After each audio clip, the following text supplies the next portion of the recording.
Hey guys, we're going to be singing O Fount of Love. Join with me.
Victorious forevermore, the ancient foe is laid to rest.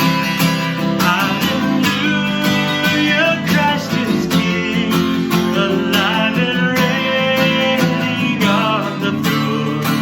Our tongues embroidered with hymns of praise. Glory be to God alone. Hallelujah, Christ is King, alive and reigning on the throne. Our tongues employed with hymns of praise. Glory be to God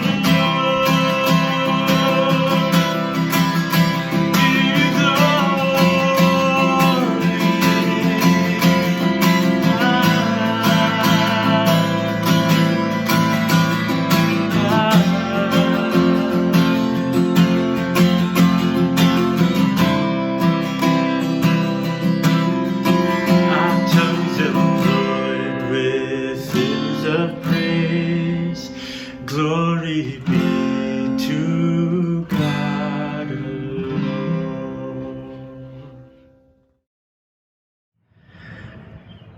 I was looking at a little bird the other day that was perched on my neighbor's roof, and I couldn't help but think how his chirping brought glory to God simply by the nature of him doing what he was designed to do, building a cute little nest, and having these little conversations and flying around. And I don't know what other things birds do, really. I've never been a bird, but it reminded me of how God reveals himself in the world around us, and how often we are blind to his glory in the things that are everywhere around us.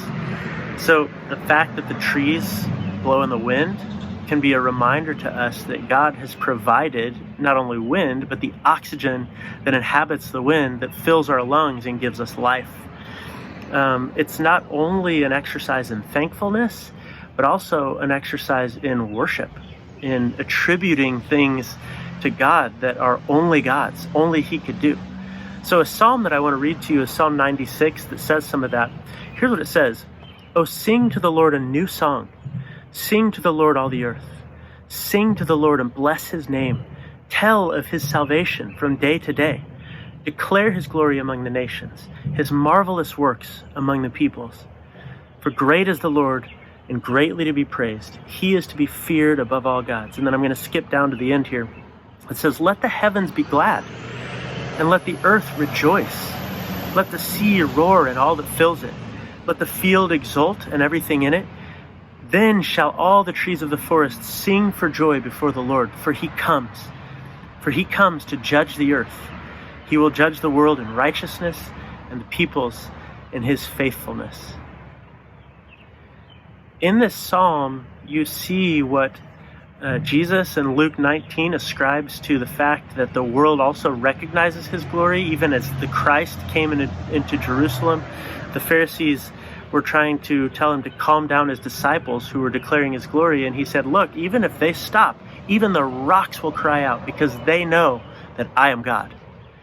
And Paul speaks about it in Romans. He speaks about God's general revelation, which is what we're talking about, is revelation in all of nature. Paul says that he talks about the wrath of God being revealed against all ungodliness and all unrighteousness, because what can be known about God is plain to them, because God has shown it to him. For his invisible attributes, namely his eternal power and divine nature, have been clearly perceived ever since the creation of the world. That's in Romans 1.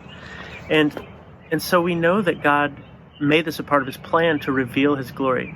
Now, what does it do for you and I when we choose to follow our culture's mandate to run as fast as we can from one thing to the next as a sign of our importance, and to, in doing so, kind of ignore all the beautiful, awesome, fun, hysterical things that we see in nature revealed around us? I mean, have you ever seen like squirrels and the ridiculous things they do in the videos where they're trying to eat stuff off of the feeder and it spins around?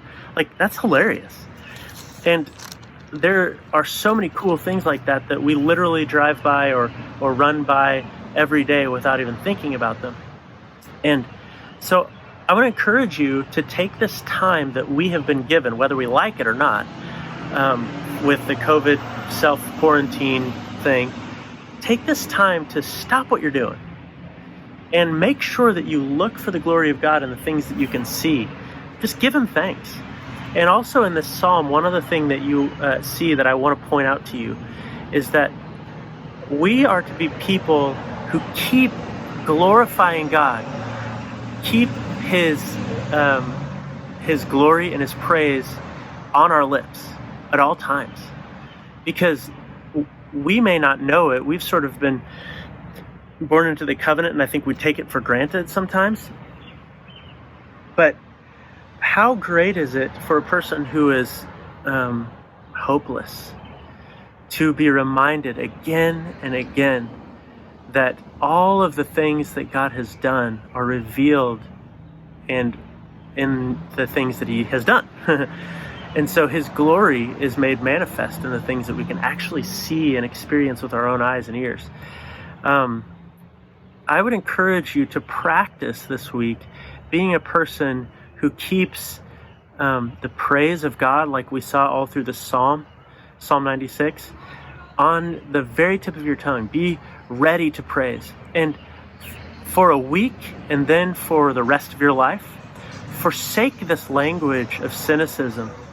Forsake the language of skepticism, of anger and greed and fear, because all of those things are things that come from a fallen world that we live in. It comes from a sinful nature that we were born into, and we have to practice a language of praise. So I really want to encourage you to do that this week, and I want to encourage you to look up Psalm 96 as a good template for how to speak to God and about God to others. Speak about his glory to yourself, back to God. Be thankful for the things that he's done, and then to others around, reminding them that there is a God, and it is not us, and our God is so good, and he's so loving, and he is so able to overcome all of the things that we have, and he's just really fun to worship in nature. All right, have a good week.